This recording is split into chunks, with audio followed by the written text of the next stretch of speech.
What in the goddamn? That's right, you asked for it, and I will deliver it. It is the Fallout faction tier list. These are the factions that I like the best. We're starting with the Railroad, and I'm putting the Railroad at a C. The Railroad, while their hearts are in the right place, and I think that they do have a lot of things going for them. They have, little underground bases and stuff like that. Good community of people. And when it comes to the rest of the factions that are on the list, by the way, if you saw that list of factions and you'll see them going forward, if there's something missing from that list and you're like, hey, why don't you put that on there? I didn't make these lists, and I would be into making my own tier maker list, but this is just the Fallout faction tier maker that I found. So we're basing it off of what they have put on the selectable factions. So with the Railroad, when it comes to the rest of them, I think they're at a C, because you're dealing with the Brotherhood of Steel, you're dealing with the NCR, you're dealing with the Institute, you're dealing with the Enclave, and I really don't think they stack up firepower-wise, community-wise, technologically. They don't really stack up to the competition. So that's why they're taking the C spot.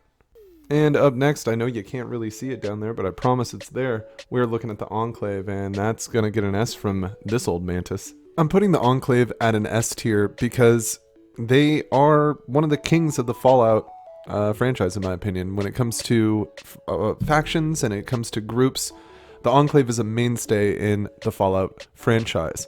Their armor is iconic to the series. Their role in the Wasteland is undisputed. And even though they do get defeated a few times in the Fallout timeline, they are persistent. The remnants remain, and they often come back in full force. I just think that they are a terrific idea for a faction, and making the Wasteland great again is always something that we can be proud of. Up next, we have Robert House, Mr. House. And to consider him a faction is weird. I'm putting him on D. Mr. House gets the lowest rating possible because I don't consider Mr. House to really be a faction. Now, we're probably referring to the New Vegas faction, making New Vegas a thriving community again, but I don't really consider that a faction choice. If you work with the NCR, I realize if you work with these other factions, you take out Mr. House. I understand this, but to say that it's a faction to side with him is weird because I get it because you're securing independent New Vegas. I understand it, but I just don't look at that as a strong faction in the Fallout series. So Mr. House can catch that D. The Minutemen. I don't really feel like they're a very strong option either. They're gonna also catch that D. The Minutemen are getting this D because I don't really see their influence stretching far beyond the greater Boston area, and I don't really see them becoming anything close to something like the NCR, the Enclave, the Brotherhood of Steel, so it would be silly to rank them the same. Though they do put up a good fight in Fallout 4 if you choose that route, I don't see them becoming this great superpower in the Wasteland, especially outside the Commonwealth, especially outside Boston. These guys have their hearts. This list is not about whether or not I agree with their message or whether or not I agree with their morality or anything like that. It's simply about who I think is, the most influential and strongest factions. And in that case, I really have to put the Minutemen way down on that list. Oh, now we got the Institute. Father's Institute. One of the most technologically advanced. We're putting that at S. While I've heard people talk about the Institute in a way where they don't agree with it being a faction and they think it's too OP, things like that, we're taking that out of the equation.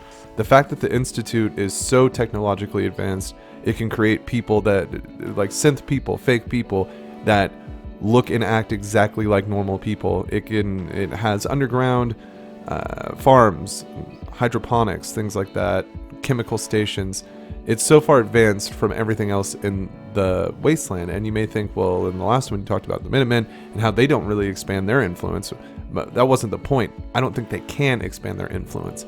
The Institute absolutely could if they wanted to. They rivaled the Enclave when it comes to technology, and they stomped the Brotherhood when it comes to technology.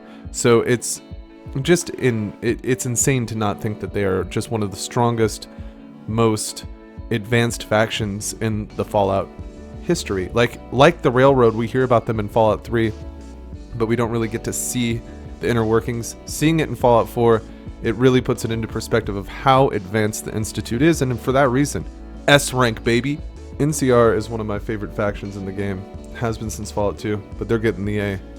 NCR is going to get this spot because while they are one of my favorite factions of all time, and the reasoning behind that is because I believe it. I believe the story of the NCR. You start as a small community, you start to get bigger and bigger and bigger, and the NCR is all about getting more territory, putting more things under their jurisdiction. And so I see them spreading across the wasteland. You can see maps post New Vegas of what the Legion's territory are, what the NCR's territory are, and I see them consistently going east and just annexing the wasteland. I could see that being a possibility. The NCR is a great faction. Now, again, this isn't judging people off of their choices or the things they've done in the past. I think that the conflict of Bitter Springs is a big blemish on the NCR's reputation, but as a faction, you don't even, not even with the New Vegas stuff. If you look at how they would be back home during that timeline around the hub and those situations, one of the strongest factions in the Waste, and the fact that they're able to push so far east is a testament to that. When it comes to the Brotherhood of Steel, not one of my favorite factions, but they're still going to catch that A spot as well. I was introduced to the Brotherhood of Steel in the first Fallout, and I was upset with them. They tricked me into going to the Glow. And even though I completed the quest and I brought them back what they wanted, I was still treated like some kind of, outcast. And that's typical of the Brotherhood. It's since changed in later games, where the Brotherhood seems to be much more accepting than they were before. But the Brotherhood is not one of my favorite factions. I will say that they are one of the strongest factions in the Wasteland, with multiple bases all over the Waste. And for that, they're taking the A. You may be thinking, well, why did the Enclave and the Institute get an S when the Brotherhood gets an A? It's simply due to preference, honestly. That's my own personal bias coming in. I just feel like those two factions are better than the Brotherhood, so the Brotherhood gets knocked down a notch. Oh, here we go. We got Caesar's Legion. They're getting a B. Caesar's Legion is getting a B because I do think that they're weaker than the NCR. A lot of people say, well, the NCR is demoralized and they're spread thin. They don't belong in the area. But at the same time, with Caesar's Legion, going through and erasing the identities of the tribes and people that you conquer and then adding them to your group, we can see what happened in Rome when that went down. And with Caesar, I see it being no different. First off, Caesar's ill. He has a brain tumor, and I think that affects his political party situation. I believe it affects him as a dictator of his faction, and he's not making decisions very clearly. But also, if you cut off that head, you're left with Legate Lanius, and he's not a very good diplomat. He's going to be even more bloodthirsty, and I think that's their detriment. Diplomacy could be the Legion's best strength if they used it correctly, but they don't seem to want to use it. And the argument being made, if you take out Kimball, the same thing would happen in NCR. I don't believe that. I think with Kimball in the NCR, there's always 2 or 3 people ready to take his place, and maybe even could do a better job. Having your faction identity be based on its leader is not kosher. It always ends badly. So this is the final list. This is what I've come up with. And yeah, it's just really based on how I think their influence is spread, and I guess how much I like them. There you go. Now it's time to thank my lovely Patreonoids and YouTube channel members. These are lovely people who pledge $5 or more to the channel and actually really help support me doing this. It is awesome. And they go as followed: Fireflare, Jake Russell, Lisbeth, Nathaniel, Skylar Masterson, Sorry Boy, Squiggles420, SS1234L, and Edgy McGee. On the YouTube side of things, we have James Meador, Clay395, Corbin King, Kyle S., This Old Planeswalker, TKs-Gimper, Fireflare, Matt Jordan, Triumph, Mark06790, Jay of the Jungle, Mark Train, and Nero. Thank you guys so much. I love having you on the channel, and your support is helping me so much. I really appreciate it. I'll catch you guys on the next one. I gotta testify. Come up in the spot looking extra fly. For the day you die, you gon' touch the sky. You gon' touch the sky, baby girl. Testify. Come up in the spot. spot looking extra fly.